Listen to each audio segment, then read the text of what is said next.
Welcome to TwinCities.com and the Week 1 edition of Tark Talk. You might recognize this gentleman to my right as Hall of Fame quarterback and Vikings legend, Mr. Fran Tarkenton. And Fran, it's Week 1. Yep. It's the start of the season. Everybody's excited for Viking football. Talk to me. Well, first week of the season is always the most exciting. You don't know what it's going to be. You know, it's not necessarily good that you're getting older. And we got new players on the horizon. All the teams change. But there's a bigger story because we just saw that the retired players got a $760 million injury settlement from the NFL on the notion of concussions because the NFL forever, until 3 years ago, were in denial that concussions led to ALS, depression, brain damage, and Alzheimer's. And up until 3 years ago, in total denial. Then they saw, because we sent the brains of our deceased players and competitors that I played against and with to Boston, and we found out that Wally Hilgenberg, one of our great linebackers, died because he had Alzheimer's, he had Lou Gehrig's disease, and that was caused by head trauma and concussions. So the league wrote a check for $760 million and said, but they would not let anybody look at their research. And so they could cover all that. This is just the start of the storm cloud because this entity of the NFL is unbelievably successful, more than I could have ever imagined. But so was IBM back in the 70s and 80s, and they hit a downtime. So was Apple, and they hit a downtime. And Microsoft, and they hit a downtime. And here we have the NFL up here at the peak. And because they've been in denial, and they're still in denial, and here's the next big story. The next big story of performance-enhancing drugs in the NFL and in college football. Adrian Peterson, our greatest running back that ever lived, was on record as saying they're using performance-enhancing drugs in the National Football League. They're in denial. When I see players that retire 6 months, and we see them, and I show them to you, Right.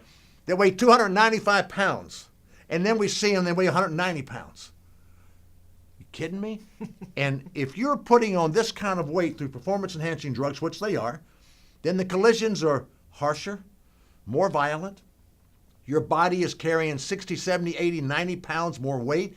Your bones are not built for that, and your tendons aren't built for that. So it's causing more injuries. And we did some research, didn't we? Yep. 37% more injuries in the last 2 years than before. I believe now they have more rules. You can't hit them above the shoulder, below the shoulder.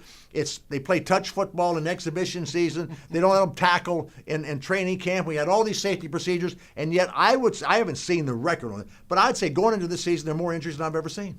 ACLs, MCLs, all kinds of stuff going on, and bad news doesn't get better with age. And if you don't see the signs are reality, it's going to jeopardize the future of the National Football League. Now, that's harsh, and it's not harsh, it's reality. Tom Brady, I'll end with this. Tom Brady's father, a year ago, seeing everything that's going on, said, if I had to make a decision, knowing my son was going to make millions of dollars, be all this great star, if I had to make a decision again, and he was a boy, I would not let him play football. Just keep that in mind.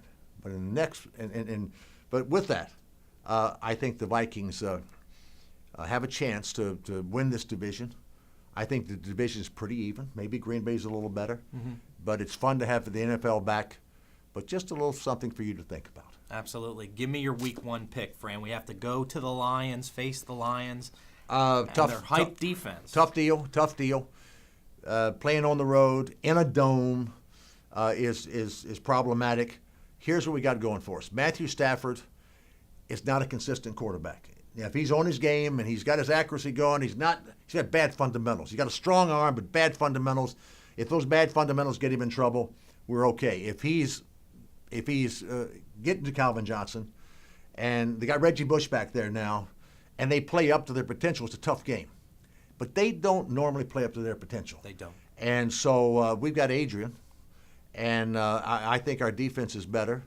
And I think we got hope, but I think we got reality that this can be a better season, and I like our chances, even though we're playing on the road in Detroit. Well, we'll see what happens. And, folks, we appreciate you again joining us here at TwinCities.com for this edition of Tark Talk.